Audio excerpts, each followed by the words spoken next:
El gran Diego Soffici. ¿Cómo anda, Diego? ¿Cómo está, Diego? Bien, todo bien, che. Cine. Todo bien. Vamos Bueno, a hablar del Soffici que vale la pena. vamos a hablar del Soffici que vale la pena, realmente. Qué realmente. feo, no. No, pero sí, es verdad. A ver, bueno. ¿Él te metió en todo este lío? A ver, Mario nació con principios del siglo XX, 1900. El 14 de mayo de 1900. Doy un poco una referencia para que entendamos cómo se fueron formando nuestros Por favor. íconos del cine. ¿Qué es tu tío abuelo? Mi tío abuelo. Hermano de tu abuelo. Claro, por eso. Es una familia que nació toda en Florencia, en Italia. O sea, mi abuelo, mi tío abuelo y otro tío más, pues eran 3 hermanos, vinieron de Florencia, de Italia, a los 9 años. Se radicaron en una primera instancia en la provincia de Mendoza, vaya sabe por qué, eran inmigrantes que caían. Le gustaba el vino. Claro, hicieron la ruta del vino. Vayan a Mendoza. Vayan a Mendoza y hicieron la ruta del vino. Bueno, y trabajaron, una familia muy humilde, ¿no es cierto?, que se formó en el trabajo.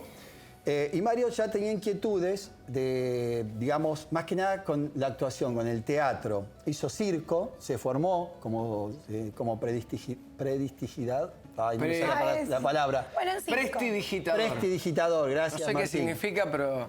Gracias, Martín. Es ¿Qué es el que más...? el mago. El mago. El mago, sí, sí. Se formó en la parte de magia, de circo, trabajó en circos en la provincia de Mendoza, en la ciudad de Mendoza, y después se enganchó con una compañía teatral. Fue a Buenos Aires, probó suerte, le fue mal, volvió a Mendoza. No la probó, entonces. No, le fue mal. Trabajó como camionero, transporte de vino, hablando del vino, y después volvió a insistir con Buenos Aires y se quedó hasta que tuvo la oportunidad de hacer un personaje en teatro, y eso lo llevó a distintas compañías.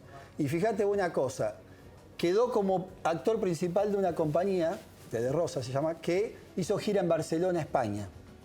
En Barcelona, España, y hago este comentario porque es un quiebre en su vida, en un guión sería el primer nudo, ¿no es cierto?, donde hay un quiebre en la historia, conoce a Agustín el Negro Ferreira, que en ese momento era el director argentino más prestigioso del cine nacional, y Ferreira le dice, Mario, me gustaría que trabajes en una de mis películas, te quiero como actor.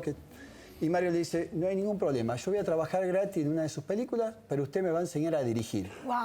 Entonces Ferreira le dice, trato hecho. Sellaron un apretón de manos, vuelven a Buenos Aires. No le hizo ningún truco ahí. Ningún truco, no le sacó el reloj ni la billetera. Vuelven a Buenos Aires y trabaja como actor en una película. Empieza a cumplir el pacto, Ferreira le empieza a enseñar cosas de dirección y dirige su primera película en 1934, Alma de Bandoneón, trabaja Libertad Lamarque. Mirá vos. Película que él dice que fue un bodrio, vamos a ser claros, fue un bodrio. Pero bueno, su primer película, el tipo debutó sin conocer muy bien el lenguaje. Convengamos también que el cine argentino de la época era muy sobreactuado, con una puesta en escena más teatral, no había, digamos, grandes directores que manejan el lenguaje. Estamos hablando de principios del siglo XX, claro. No había un desarrollo del lenguaje. Y a su vez recién comenzaba el cine sonoro, porque el cine sonoro comenzó en 1928, con lo cual recién se establecía en Argentina. Todo blanco y negro. Sí, todo en blanco y negro. Sí es cierto que empezaban a surgir grandes estudios de cine.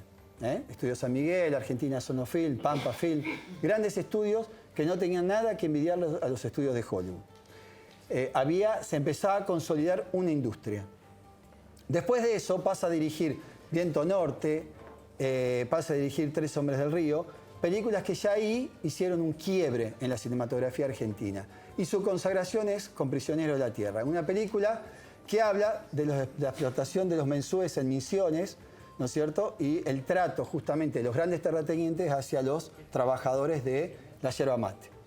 Esa película lo catapultó a él como un gran director de cine, el mejor de la época, digamos. Sí. Y es una película que hasta no hace mucho era considerada una de las 10 mejores películas del cine argentino. Qué bueno eso.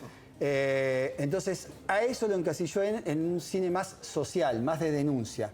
Luego, obviamente, Mario fue un gran lector de literatura y leía mucho a los rusos. Era muy admirador de Dostoyevsky, del Tolstoy. Hizo mucho teatro vinculado a eso, y esa literatura también a él lo formó dentro de lo que serían sus próximas historias de cine. Y indagó un poco en la comedia, pero en la comedia siempre con un contenido, digamos. De ahí sale El Viejo Doctor, donde habla también de un sistema de salud injusto, de una medicina privada injusta, ¿no es cierto? Siempre en un contexto social. Y después, obviamente, tuvo películas que fueron un poco más desparejas, en una filmografía de 40 películas, imagínate, hasta que para mí llega a lo que estamos viendo. ¿Qué es esto? Es la mejor película de Mario para mí. ¿Rosaura? Rosaura. Y Aparte los Esta es planos. reconocida. Yo la indagando, tengo de nombre, ahora no la vi. voy a hablar 2 minutos de esta película. Indagando en esta película, vamos a decir 2 cosas. Primero, es una adaptación de un libro del mismo nombre de Marco de Nevi, un escritor muy bueno de la literatura argentina. Es una película que se filmó en pantalla ancha, por eso ven el formato que tiene. Algo revolucionario en Argentina. La pantalla ancha es algo así como el símil del Cinemascope, que utiliza el formato bien rectangular. Y se utilizó con un sistema argentino que se llamó el Alex Scope. Esto es para otro Para la micro. técnica. Para los que saben. Para los técnicos, exacto. Acá seguro los compañeros del control de estudio deben entender lo que estoy diciendo. Y esta película, ¿por qué fue revolucionaria? Esta película fue revolucionaria porque tiene una forma en que se cuenta la historia que fue de vanguardia. No era muy común en el cine argentino ver una historia que en principio empieza costumbrista y después se transforma en un policial noir o un policial del cine negro. Una película que cuenta un asesinato con 4 puntos de vista y cada punto de vista da, digamos, su mirada sobre cómo fue ese asesinato. Por eso digo que arranca de una manera y se va transformando estéticamente y narrativamente, con planos inclinados, con un claroscuro, un manejo de la luz extraordinario de González Paz, el mejor fotógrafo que tenía la época del cine argentino, y con una actuación brillante de Susana Campos y de Juan Verdaguer, que no había hecho cine, que lo conocemos como monologuista del teatro de El revista. gato de verdad Exactamente, que después hizo un programa de televisión durante mucho tiempo Claro. donde contaba monólogos. Chistes. Pero digamos, fue un estandapero de primer nivel. Después Yo creo que Pettinato fue. lo parodia con claro, lo pero homenajea. digamos, el origen del stand-up está en Verdaguer y después Tato Bores. Claro, sí, sí. Para mí. Tal cual. Pero digamos, entonces él hace el personaje principal de Canegato, que es un poco la intriga de qué pasa, porque Rosaura, el programa es Rosaura, el nombre de la película es Rosaura a las 10, porque es a la hora que Rosaura llega a la pensión, la madrileña, donde conviven... ¿Esa es Rosaura? Sí, esa es Rosaura Susana Campos. Donde conviven cierta fauna o ciertos personajes que van a ser los que van a relatar la historia, donde Rosaura ingresa a la casa como un personaje, pero en realidad es otra. Por eso la película habla de las apariencias, de los engaños, de los deseos, de la mentira, y donde Verdaguer un poco es en un principio es el buen hombre que termina siendo el peor asesino. ¿Será o no será? No lo voy a spoilear, porque no dije que fue el asesino. Digo, para cierto punto de vista de algunos personajes de la película, es el peor asesino. Es una película altamente recomendada, nos representó la Argentina en el Festival Internacional de Cannes en el año 59. Y hoy sigue siendo una película de vanguardia en su forma de relatar la historia. ¿Dónde se filmó Rosaura? En Buenos Aires, en estudios Argentina Sonofilm. Qué conocida que es de nombre, es muy conocida. Es muy y hace mucho conocida, tiempo. es muy conocida. Y pasó en el año 2000 que una agrupación de Argentina que se llama Sinaín, que se dedica a restaurar películas del cine argentino, hizo una copia en su formato original, en pantalla ancha, realmente bellísima, que se pasó en el Festival de Mar del Plata. Qué lindo. Qué lindo. Bueno, recomendada. ¿Cómo la vemos? La vemos en redes sociales, plataformas digitales, es ¿La muy encontramos sencillo. en YouTube, por en ejemplo? YouTube está, y está en el formato original, está en pantalla ancha.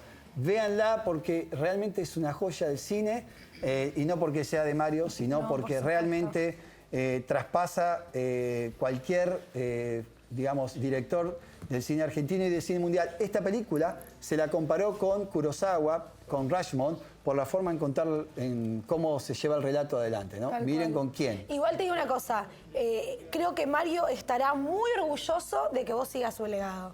De que vos sigas con el cine, porque si no se frenaba ahí la movida del cine y la actuación y todo lo vos sos el heredero. En los Bueno, office. persona que lo conocí cuando yo era muy pequeño, lo conocí. Una persona muy enigmática, Seguro. realmente. Sí, Sí, tuve el placer ¿Cómo de era? conocerlo. Y era una persona de muy buen humor, y digamos muy amigable.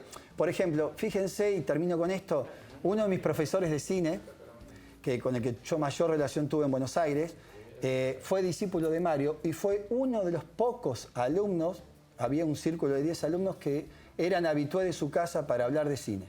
Ay, qué lindo. Y se dio esto en la historia, ¿no? Uno de los alumnos de él, que era habitué de él, después fue mi gran profesor de cine. Nada es casualidad. Aplauso para Diego Soffici. Grande, Diego.